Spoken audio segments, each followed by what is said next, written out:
Hi, are you Henrik Ibsen? I'm here to pick up a Taylor. That's Taylor? me, that's me. Yes, come in, come in.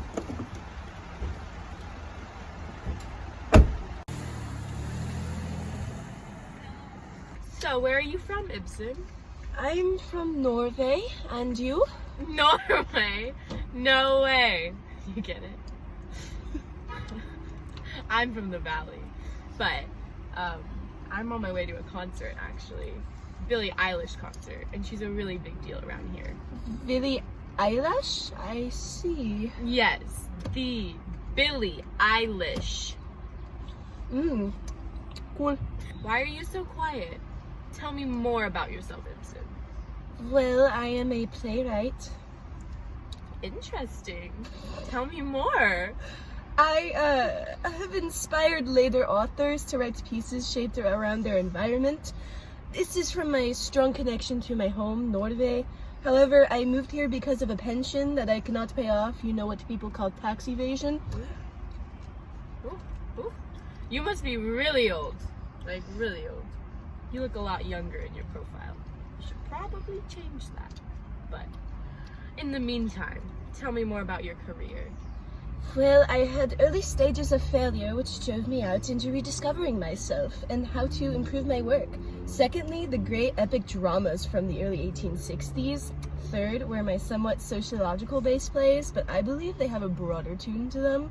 My final plays were about me being in the season of bewilderment and darkness in the 70s and 80s. Ultimately, my plays were meant to be read and not acted out, you see. You sound so smart. Wow. I feel like your life has such a vivid destiny. What do you think about destiny, Ibsen? Imagination and reality? Well, I believe that men and women are different, but that they should both be fulfilling their dreams. It is different for women to speak away from the ideal stereotype based on them socially. OMG! Yeah. You know, I feel like sometimes men feel like they need to control women because of their desires. Desire is such a weird word, don't you think?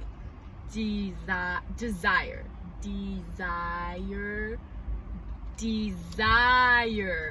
Since you're smart, tell me about desire.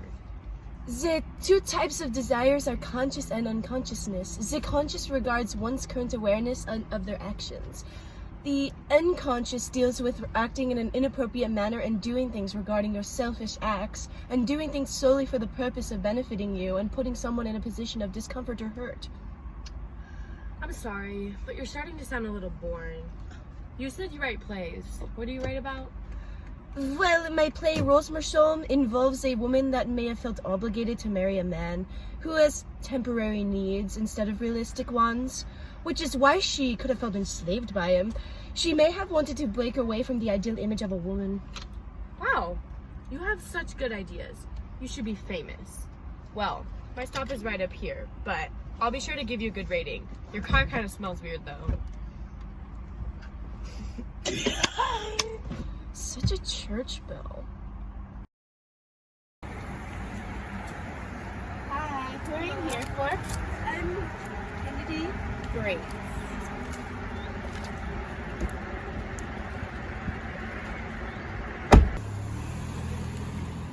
So, where am I taking you today?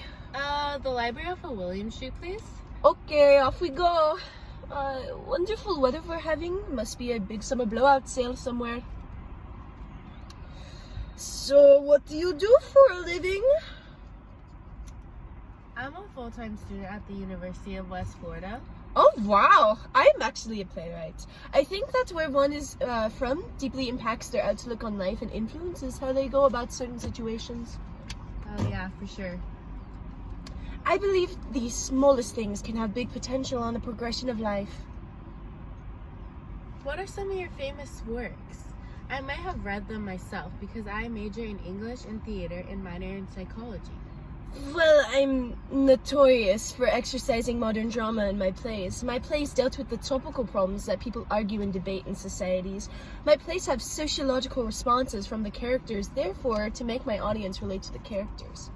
What are your most famous plays? A Doll's House, Peer Gynt, and Hedda Gabler. Oh, stop. I have read A Doll's House.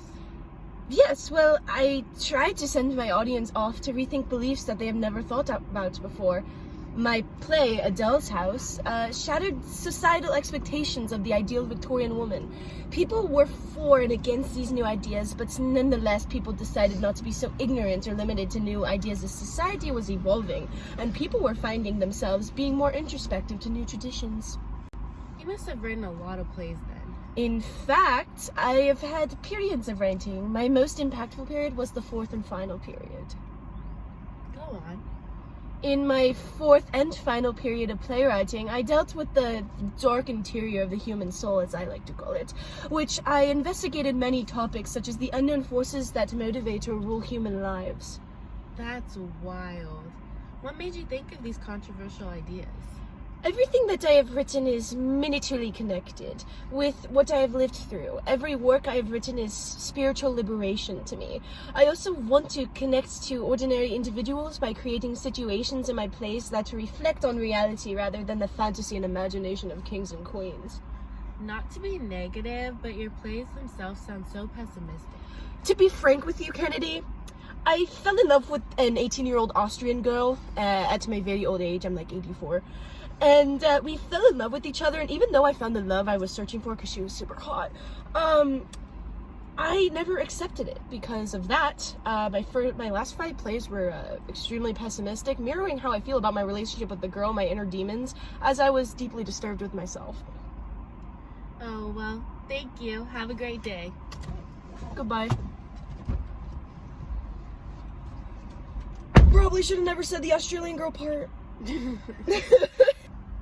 That's it! Yes!